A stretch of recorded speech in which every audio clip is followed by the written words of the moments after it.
But I have to start wearing sari ಅಂತ ಮೊನ್ನೆನೂ ಅಂದ್ಕೊಳ್ತಾ ಇದ್ದೆ. ಅದಕ್ಕೆ ದೊಡ್ಡಕ್ಕನೂ ಹೇಳ್ತಾ ಇದ್ಲು, ಫ್ರೈಡೆ ಉಟ್ಕೊಂಡು ಹೋಗು, ಆಫೀಸಿಗೆ ಹೋಗುವಾಗ ಚೆನ್ನಾಗಿರುತ್ತೆ ಅಂಥೇಳಿ. ಬಟ್ ನಂಗೆ ಆಫೀಸಿಗೆ ಸಾರಿ ಉಡೋಕ್ಕೆ ಏನೋ ಒಂಥರ ಕಸಿಬಿಸಿ. ನೋಡೋಣ, ಸ್ಲೋಲಿ ಶುರು ಮಾಡ್ತೀನಿ ಸಾರಿ ಉಡೋಕ್ಕೆ. ಅದರ್ವೈಸ್ ಇಲ್ಲಾರೆ ಮನೆಯಲ್ಲಾದರೂ ಉಡ್ತೀನಿ ಎವ್ರಿ ಸ್ಯಾಟರ್ಡೆ ಸಂಡೇ ಯಾವಾಗಾದರೂ ಅಂತ ಅಂದ್ಕೊಂಡಿದ್ದೀನಿ. ಸೊ ಸಾರಿ ಎಲ್ಲ ಜೋಡಿಸಾಯಿತು, ಫ್ಯಾನ್ಸಿ ಸಾರಿ, ರೆಗ್ಯುಲರ್ ಸಾರಿ ಜೋಡಿಸಾಯಿತು. ಇವಾಗ ಎಲ್ಲನೂ ಸಿಲ್ಕ್ ಸಾರಿಗಳು ನಂದು ಕವರ್ಗಳಲ್ಲೇ ಇತ್ತು, ಕವರಿಂದ ತೆಗೆದಿರಲಿಲ್ಲ. ಅಂದರೆ ಡ್ರೈ ಕ್ಲೀನಾಗಿ ಬಂದಿದ್ದೆ, ಇನ್ನೂ ತೆಗೆದಿರಲಿಲ್ಲ. ಬಟ್ ಮೊನ್ನೆ ಒಂದು ಸಿಲ್ಕ್ ಸ್ಯಾರಿ ತೊಗೊಳಕ್ಕೆ ಹೋದವಾಗ ಅವರು ಶಾಪ್ ಲೇಡಿ ಹೇಳಿದರು, ಸಿಲ್ಕ್ ಸ್ಯಾರಿನ ಕವರಲ್ಲಿ ಇಡಬೇಡಿ, ಕವರಿಂದ ಹೊರಗಡೆ ತೆಗೆದಿಡಿ, ಇಲ್ಲ ಹಾಳಾಗುತ್ತೆ ಅಂಥೇಳಿ. ಸೊ ಹಾಗಾಗಿ ಎಲ್ಲನೂ ತೆಗೆದು ನೀಟಾಗಿ ಅದೂ ನಾನು ಪೌಚಲ್ಲೇ ಇಟ್ಟಿದ್ದೆ, ಯಾಕಂದರೆ ಜಾಗ ಇಲ್ಲದೆ ಇರೋ ಕಾರಣ. ನೋಡ್ತಾ ಸಿಲ್ಕ್ ಸ್ಯಾರೀಸು ಸುಮಾರು ಆಗಿಬಿಟ್ಟಿದೆ. ಬಟ್ ನಾವು I am fond of traditional silk sarees ಇಷ್ಟ ಆಗೋಕ್ಕೆ ಶುರು ಆಗಿದೆ.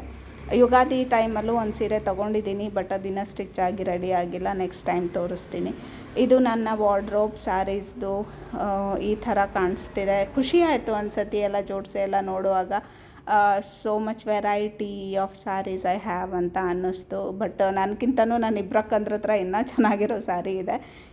ಇನ್ನೊಂದು ದಿನ ಯಾವತ್ತಾದರೂ ಅಲ್ಲಿ ಹೋದವಾಗ ತೋರಿಸ್ತೀನಿ. ಸ್ಯಾರಿ ಅರೇಂಜ್ಮೆಂಟ್ ಆಯಿತು, ಊಟ ಆಯಿತು, ವೀಕ್ ಶುರು ಆಗ್ತಾ ಇದೆ.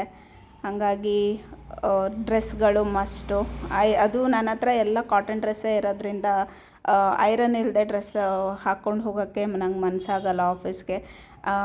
ಐರನ್ ನಾನು ಮಾಡೋದು ಕಲ್ತಿದ್ದು ನನ್ನ ದೊಡ್ಡಕ್ಕನಿಂದ, ಯಾಕಂದರೆ ಅವಳು ಐರನ್ ಇಲ್ಲದೆ ಹೋಗ್ತಾನೆ ಇರಲಿಲ್ಲ. ಮುಂಚೆ ಆದರೆ ನಾನು ಐರನ್ ಇಲ್ಲದೆ ಹಾಗೆ ಹೋಗ್ತಾ ಇದ್ದೆ. ಅವಳು ಬೈದು ನನ್ನನ್ನು ಐರನ್ ಮಾಡಿಸೋ ಹಂಗೆ ಮಾಡಿ, ಇವಾಗ ಐರನ್ ಇಲ್ಲದೆ ಹೊರಗಡೆ ಹೋಗೋಕ್ಕೆ ಬೇಜಾರಾಗುತ್ತೆ ನನಗೆ. ಐರನ್ ಮಾಡಿನೇ ನಾನು ಹೋಗೋ ಅಂಥದ್ದು. ಇವತ್ತಿನ ವ್ಲಾಗ್ ಹೆಂಗೆ ಅನ್ನಿಸ್ತು ಅಂತ ಹೇಳಿ. ಮತ್ತು ನಿಮಗೆಲ್ರಿಗೂ ಸಿಗ್ತೀನಿ ನೆಕ್ಸ್ಟ್ ವ್ಲಾಗಲ್ಲಿ. ಅಲ್ಲಿವರೆಗೂ ಸಪೋರ್ಟ್ ಮಾಡಿ, ಸಬ್ಸ್ಕ್ರೈಬ್ ಮಾಡಿ, ಬೆಲ್ ಐಕಾನ್ ಒತ್ತಿ.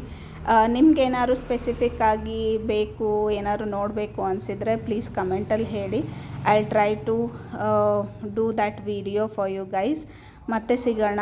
ಅಲ್ಲಿವರೆಗೂ tata, bye bye, happy weak.